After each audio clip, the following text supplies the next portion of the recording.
Hi guys, what's up? Tim Queen here, and today I'm going to talk about how to become an expert on LinkedIn. We have three different challenges. First one is the technical level, the second one is the emotional level, and the third one is the communication level. All three are important in order for you to be perceived as an expert. So on the technical level, we're talking about knowledge and skill. That's something you can master with hard work, learning and practicing. Then you can achieve technical mastery. And being a technical expert is great because that means you can do and solve all kinds of problems, but it doesn't solve the problem that you might not feel as an expert. That's the emotional mastery on step 2. This is all down to your confidence level. Normally, for most people, confidence will grow with the degree of your mastering a certain technical skill. You might say you're very confident in your ability to perform this specific task or to know the correct answer to this particular question. Or you might feel very confident in this particular field of study. But it doesn't necessarily mean that you are confident as an expert, that your overall knowledge puts you on par with other experts. And that's something you have to work on. In the end of the day, you just have to understand that nobody is born an expert. The people you perceive as an expert are often just like people like you and me, and there's nothing special about them. It's just they have been introduced to you as an expert, or you have heard about something, you have bought into one of the communication methods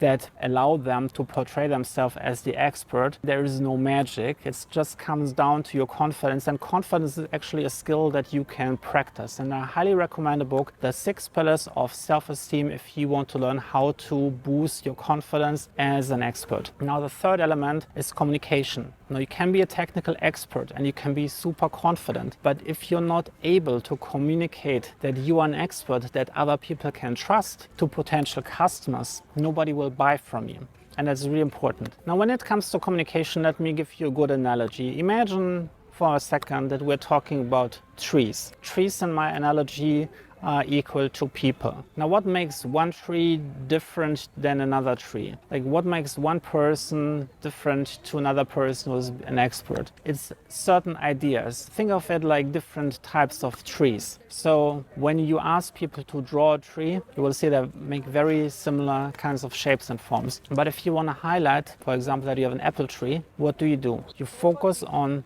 the red circles located in the top part of the tree, in the green. And suddenly people understand, oh, that's an apple tree. Now, as simple as this sounds, but that's the same thing for communicating the difference between like a normal human being and an expert. You just have to understand what are the signals that you have to communicate, what are the red apples that you have to show someone in order for them to understand that you're an expert. That can be as simple as you're publishing content. For example, if you have your own blog or you have your own podcast, your own YouTube channel, and you're talking about your level of expertise, your field of expertise, you're sharing content, you're sharing your research, you're sharing specific problems, you're analyzing specific circumstances and giving people your thoughts on the matter. The simple act of sharing is one of those red apples where people instantly understand this is an expert, because they're used only people who are experts are sharing their opinion publicly, and especially in written form. You can also join other people's podcasts or publish a paper in someone else's newspaper or magazine. It comes down to you're sending out the right signals.